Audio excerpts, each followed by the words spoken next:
They called me poor in the middle of a mahogany dining room that I owned. Not rented, not shared. Owned, down to the deed in a filing cabinet that bore my signature. My name is Varel Dane, and for most of my life, my extended family thought I was a failure. At the Dane family's monthly strategy dinners, everyone came armed with business bragging rights. Blair would flaunt her luxury brand campaigns like they were royal decrees. Jackson? He once made a toast about a helicopter ride he took just to skip traffic. I showed up in worn jeans, driving a 10-year-old sedan, with barely a whisper about my work, and so they assumed the worst. "You're still in that little apartment, right?" Blair had asked last month with a smirk, her gold bangles clinking like punctuation marks. "You should really consider something more adult." I smiled, nodded, and reached for the pitcher of water.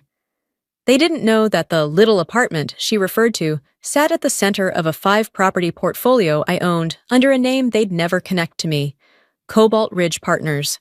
Tonight would be different. Tonight, they'd finally find out what I'd been building in silence, and what happens when the family disgrace turns out to hold the keys to everything they thought was theirs. The Dane estate hadn't changed in 20 years. It was still the same sprawling monument to generational wealth. White stone arches, groomed hedges clipped with obsessive precision, and a valet station that ran like a 5-star hotel. Even the doormat still read, "Excellence is in our blood." I pulled up in my dusty Subaru, parked 2 streets over, and walked in through the side path. I didn't need the valet, or their questions, not tonight. Inside, the foyer gleamed, polished marble, abstract oil paintings that meant nothing, staff in crisp black uniforms. No one greeted me by name, but I knew the layout by muscle memory. I could still feel the sting from every childhood dinner, where I'd been seated at the far end, like a distant cousin someone had to invite out of guilt. Dinner was served in the formal dining room, a cavernous space with vaulted ceilings and a chandelier so oversized it looked like it could crush you if you said the wrong thing. I took my usual seat, not quite at the children's table, but certainly not among the power players. My cousin Jackson was already in full form, swirling his Cabernet like it was a prop. "Just flew in from Aspen," he said, speaking loud enough for the entire table. "Closed on a chalet next to a guy who owns half of Silicon Valley. The floors heat themselves, and the driveway melts snow." "Sounds charming," Aunt Celeste said, not looking up from her wine. "We just hosted the governor for brunch. He brought his own chef." Not to be outdone, Blair joined in. "I had lunch with someone from Vogue Interiors last week," she purred. "They want to feature my new flagship in Soho. It's all reclaimed marble and custom cashmere walls. Only by invitation, of course." Laughter rippled around the table. I took a quiet sip of water. Still sparkling. Still overpriced. Still meant to remind you that you didn't belong. Uncle Malcolm was tapping at his phone. He never said much, just nodded approvingly at the loudest voices. And then, of course, came the pivot. Aunt Celeste turned toward me with that perfectly still smile. "And Varel, dear, how's Portland?" There it was. I set my fork down. "Peaceful," I said. Blair leaned in, eyes already gleaming. "You're still in that little duplex, right? On Maple or, wait, Marion Street?" "Marion," I answered slowly. "Oh, right, Marion," she laughed. "Isn't that where they're planning to do rezoning? Something about the whole block being bought out?" I gave a neutral shrug. "I've heard rumors." Truth. That building was one of my earliest acquisitions, the very first multi-unit property under Cobalt Ridge Partners. I'd overseen the renovations myself, fought tooth and nail to preserve the 1940s stonework, and negotiated protections so longtime residents wouldn't be pushed out. To them, it was a forgotten corner of town. To me, it was sacred ground. "Still renting, then?" Jackson added with a smirk. "Didn't know people still did that after 30. "I like the space," I replied simply. Celeste tilted her head. "But you're 36 now, aren't you, dear?" 36, I confirmed. She gave a faux sympathetic sigh. "It's time to own something real, build a future." The table nodded in smug consensus. "I'm managing," I said, fighting the curl of a smile. They kept going, like I hadn't even spoken. Blair was on her second glass of wine. and her third monologue about boutique fragrance markets. Jackson discussed commercial properties in Miami he hadn't even visited. Celeste spoke of legacy wealth like it was her invention. They assumed I was just there to listen. What they didn't know, what none of them could even begin to imagine, was that the very room they were sitting in, the estate they held so dear, was soon to be entangled in the biggest reckoning of their lives. Because tonight's dinner had a hidden agenda. The family board had been informed of a pending audit on Dane Tower, our family's flagship property, and no one knew who the new majority stakeholder was. They thought it might be foreign money or a venture group. They were wrong. It was me. And soon, every single person at that table would understand what I'd really been doing all these years, while they laughed at my thrift store cardigans and recycled handbags. I was building, quietly, thoroughly, and I was about to flip their entire world upside down. 10 years ago, I signed the Articles of Incorporation for Cobalt Ridge Partners on the back of a coffee receipt. I was 26, underemployed, and living off commission scraps from showing low-rent apartments, while Blair was jetting off to fashion weeks and Jackson was burning investor money on biotech passion projects. I was cold-calling landlords and negotiating lease renewals for elderly tenants terrified of rent hikes. It wasn't glamorous, but it was real. I learned fast about depreciation, zoning loopholes, quiet title actions. I saw how entire neighborhoods were gutted by developers who treated people like obstacles, and I decided I wouldn't build that way. If I was going to be in this business, I would do it on my terms. Cobalt Ridge started small, a fourplex in southeast Portland, then an 8-unit complex. I partnered with contractors who believed in fair pay. I kept rents stable. I restored buildings instead of erasing them. And while my family dismissed my low-level hustle, I was assembling something they couldn't fathom. A reputation. By the time I hit 30, I had enough equity to start moving differently. I created subsidiaries, trusts, shells within shells. Not to hide wealth, but to shield intention. I didn't want to be chased for partnerships or headlines. I wanted control. And then Dane Tower came up for sale. It was a family monument, an aging high-rise downtown built by my great-grandfather, once a beacon of pride. But over the years, it had become a cesspool of mismanagement and corruption. Leases were inflated. Maintenance budgets were cooked. Tenants complained to deaf ears. The current board, stacked with family members, wanted to sell it quietly to a buyer who wouldn't ask too many questions. I asked every question. Through a firm based in Denver, backed by a capital pool with no direct ties to me, Cobalt Ridge acquired a 78% controlling interest in Dane Tower. Not a single person in my family knew, and that's exactly how I wanted it. I spent the next 6 months combing through the building's books. What I found made me nauseous. My cousin Jackson had diverted repair funds to cover closing costs on his Colorado property. Blair's branding firm had billed the building for resident engagement events that never happened. And Aunt Celeste? She was routing money through a cleaning service she technically owned. It wasn't just unethical, it was illegal. But I didn't report them. Not yet. Instead, I put together a transition plan, one that would bring in independent management, restore financial transparency, and preserve the building as affordable housing for longtime tenants. The announcement would be public, the audit results damning, but I wanted them to hear it first, face to face. That's why I agreed to attend the family dinner. They thought I was just the quiet cousin from Portland. They didn't know I held the deed to their legacy. And tomorrow morning, they'd all find out. The morning air was sharp, almost surgical, as I stepped into the glass elevator that carried me to the penthouse office floor of Cobalt Ridge. My reflection stared back. Black slacks, navy wool blazer, polished shoes. A far cry from the soft cotton cardigans my family associated me with. I arrived before the others. My assistant, Lyra, met me outside the boardroom. Audit packets are printed. Forensics report is in the binder. Media statement is embargoed until 10 a.m. She hesitated. They're already here, sitting in the side conference lounge like it's their war room. Let them wait, I said, stepping inside.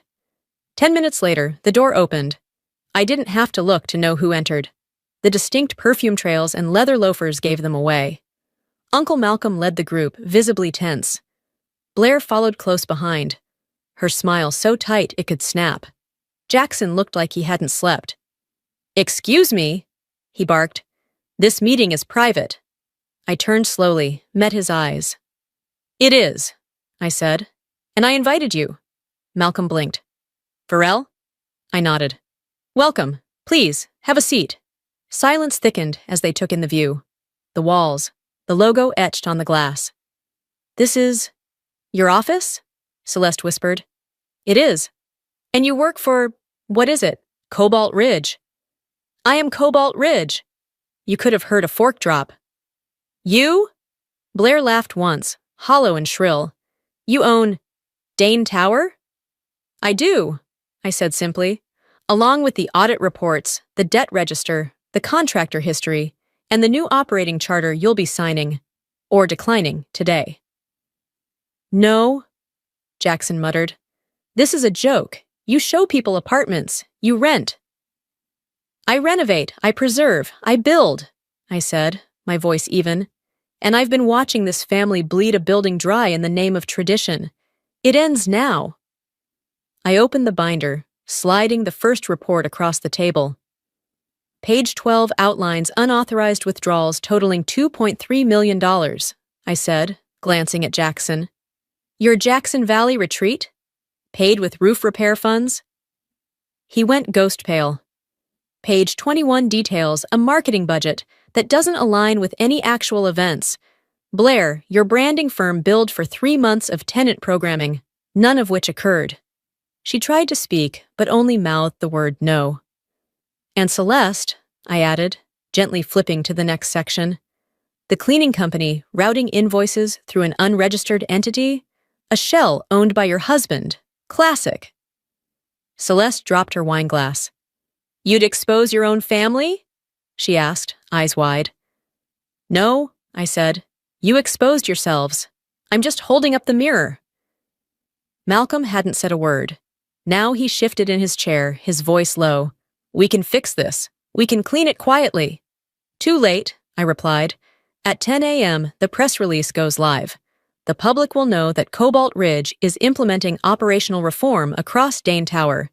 That includes independent oversight, full transparency, and yes, legal review of past transactions." Jackson stood up, furious. "You want to ruin us?" "I want to reset us," I said. Blair's phone buzzed. She read the screen, color draining from her face. "It's out," she whispered. "Cobalt Ridge confirms new CEO, Varel Dane, acquires $1.9 billion in urban real estate, ranked top 3 for ethical development." The others stared at me as if I'd become unrecognizable. "You really lived in that apartment?" Blair asked, stunned. "I still do," I answered. "It keeps me grounded. Unlike the illusion you all cling to." A long, suffocating pause. Then Malcolm asked, "What do you want from us?" "I want you to remember what the Dane name was built on," I said quietly. "It meant protection, community, legacy. You made it a punchline." I stood and gathered the binders. "So here's the choice. Sign the charter and work with me. Or pack your things. There's a nice set of starter condos available in the suburbs. I'll even waive the application fee." As I left the room, I didn't slam the door. I didn't need to. The silence behind me was the sound of power-changing hands. The press release went live at exactly 10 a.m.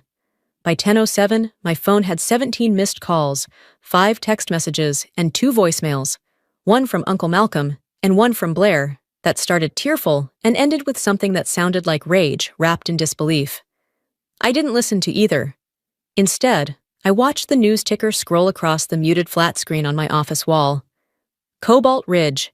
CEO revealed. Varel Dane quietly acquires majority control of Dane Tower in historic turnaround deal. They called me invisible.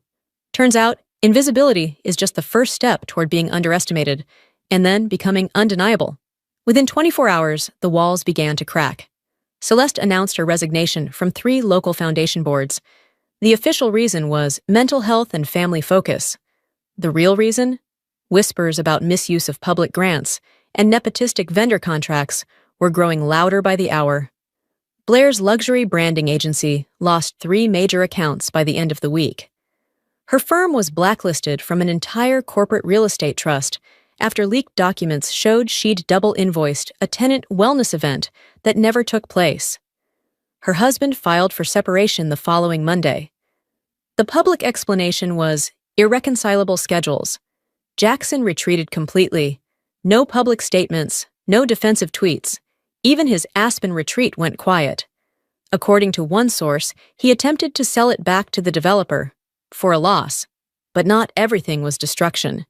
I had always believed that the right kind of consequence doesn't just punish, it reshapes. 3 days after the announcement, Uncle Malcolm called again. This time, I answered. "I didn't know," he said, his voice hoarse. "None of us did." "You never asked," I replied. "You were too busy being impressed by noise." He paused, then said something unexpected. "I want to learn, not to take it back, just to understand it." And for the first time, I heard sincerity in his voice, not pride, not fear, just humility. So I invited him to Cobalt Ridge's operations center the following week. No press, no board, just me, a whiteboard, and a stack of portfolios. I walked him through everything: how I financed small acquisitions through staggered debt instruments, how I built rent stabilization into development projections, how I measured impact by community longevity, not just net yield. He listened like a student, took notes, asked real questions. It was a start. Celeste never called. But a week later, I received a handwritten note on heavy ivory stationery with no signature. 2 words. "You were right." That was all. And Blair, she surprised me the most. 6 months later, I attended a local event for a transitional housing nonprofit my company funded. I was scanning the crowd when I saw her, dressed plainly, hair tied back, no camera crew. She was helping a little girl tie her shoes and organizing a donation bin for winter coats. She didn't see me. That was fine. Maybe redemption doesn't always begin with an apology. Maybe it begins with action. I still lived in my apartment on Marion Street. People still assumed I rented. I let them. It was easier that way. Being underestimated had always worked in my favor. Besides, I liked the quiet. The courtyard bloomed every spring, full of hanging pots and chalk art from the neighborhood kids. The scent of fresh herbs from Mrs. Calderon's balcony drifted through the air in the evenings. No gated community could buy this kind of warmth. This place was home. Not because I couldn't afford more, but because I didn't need to prove anything anymore. Success had never been about marble countertops or helicopter weekends. It was about agency, integrity, building something no one could strip from me. 2 weeks after the audit, a letter arrived from one of the tenants at Dane Tower. For the first time in 15 years, I feel safe here. Not just in the building, but in being heard. "Thank you." I pinned it to my wall. It reminded me why I'd started this in the first place. Why I'd endured years of being called modest, average, even irrelevant. Why I'd never corrected them when they called me poor. Because I wasn't building for optics. I was building for permanence, for fairness, for legacy. 6 months later, the Dane family winter gathering didn't happen at the old estate. It happened in the courtyard of Dane Tower. No marble halls, no catered extravagance. Just folding chairs, glowing lanterns, and the sound of children laughing beside gingerbread tables. What used to be a cold monument to status now buzzed with life. My family showed up differently. Blair wore sneakers and served hot cocoa with real warmth. Jackson helped an elderly tenant hang lights, no cameras in sight. Uncle Malcolm spoke with residents, not over them. Even Aunt Celeste stopped by, quiet, observant, no makeup, no performance. My mother sat beside Mrs. Lynn, a tenant of 30 years, listening with a softness I hadn't seen in decades. She found me near the fountain. "This is what you built," she said quietly. "I just cleared the space," I replied. "They did the rest." "But why?" she asked. "Why real estate?" I thought about it, about the early years, neglected properties, scared tenants, sleepless nights reading zoning laws. Because when you build something that shelters people, I said, you build something that lasts. She nodded. And now I understand that legacy isn't something you inherit, I said. It's something you create, choice by choice.